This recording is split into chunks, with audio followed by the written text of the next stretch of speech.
সাংবাদিক তেওঁ আঘাতপ্ৰাপ্ত হৈছে, তেওঁ মূৰত শিল পৰিছে আৰু তেওঁৰ পৰা মই ভাষ্য ল'বলৈ বিচাৰিম যে কি হৈছিল ঘটনাটো, সেই বিষয়ে মই জানিবলৈ চেষ্টা কৰিম।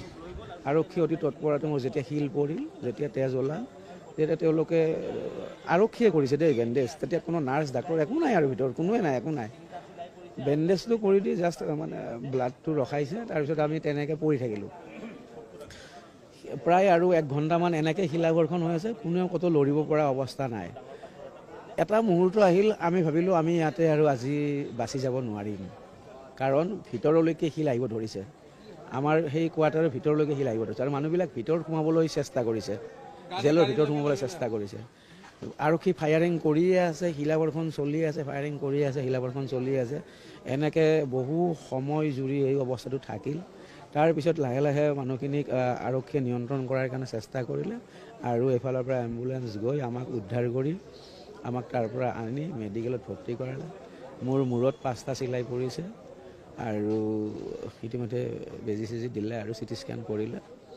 এতিয়া কণ্ডিশ্যনটো এইটো, ইয়াৰ পিছত কি হয় দেখা যাব। যেতিয়া জুবিন গাৰ্গক যিকেইগৰাকী অভিযুক্ত 5গৰাকী অভিযুক্ত জানেই আজি সকলোৱে, চামকানু মহন্ত, সিদ্ধাৰ্থ শৰ্মা, সন্দীপন গাৰ্গ, জুবিন গাৰ্গৰ 2 PSO, যেতিয়া তেওঁলোকক ইয়ালৈ লৈ আহিলে, তাৰপিছত ইয়ালৈ লৈ অহালৈকে পৰিস্থিতি মোটামুটি ঠিকে আছিলে। যেতিয়া কাৰাগাৰত প্ৰৱেশ কৰিছিলে তেতিয়াও গাড়ীখনত শিলাবৰ্ষণ কৰিছিলে, কিন্তু পিছত পৰিস্থিতি পুনৰ নিয়ন্ত্ৰণলৈ আহিছিলে। তাৰপিছত দেখা গ'ল যেতিয়া আৰক্ষীয়ে যিসকল অভিযুক্ত ভিতৰত যেতিয়া আছে প্ৰৱেশ কৰিলে, তাৰপিছত যিসকল স্থানীয় বা জুবিন গাৰ্গৰ অনুৰাগী বুলিয়ে মই কৈছোঁ এতিয়াও, তেওঁলোক যেতিয়া সেই কাৰাগাৰখনৰ সন্মুখলৈ আহিলে, তেওঁলোকক এটাই দাবী জনালে যে 3গৰাকী লোকক শিল দলিওৱা কাৰণে সেই গাড়ীখনত আটক কৰিছিলে আৰু তেওঁলোকক মুকলি কৰি দিব লাগে বুলি জনাইছিলে। তাৰপিছত মুকলি কৰি দিয়াৰ সেই দাবীটো আৰক্ষীয়ে লাষ্টত মানি ল'লে, তেওঁলোকক মুকলি কৰি দিলে। কিন্তু মুকলি কৰি দিয়াৰ পাছতো পুনৰ দাবী উঠিলে যে যিকেইগৰাকী অভিযুক্ত আছে তেওঁলোকক ৰাইজৰ সন্মুখত গতাই দিব লাগে, কিন্তু সেইটো আৰক্ষীয়ে কৰিব নোৱাৰিলে আৰু যাৰ কাৰণে বহুতবাৰ আৰক্ষীগৰাকীয়ে বুজাইছে, যিগৰাকী আৰক্ষী অধীক্ষক তেওঁ বুজাও আমি দেখিছিলোঁ। কিন্তু পৰৱৰ্তী সময়ত যেতিয়া পৰিস্থিতি নিয়ন্ত্ৰণৰ বাহিৰত গ'ল, আৰক্ষীয়ে লাঠিচাৰ্জ কৰিছিল আৰু সেই মুহূৰ্ততে মই পোনপটীয়া সম্প্ৰচাৰতে আছোঁ, ND24 দৰ্শকসকলে সেই দৃশ্য দেখিছে। যেতিয়া শিলাবৰ্ষণ হ'ল তেতিয়া মই সেই স্থানতে পৰি গ'লোঁ, মই আৰু যাব পৰা অৱস্থাত নাছিলোঁ।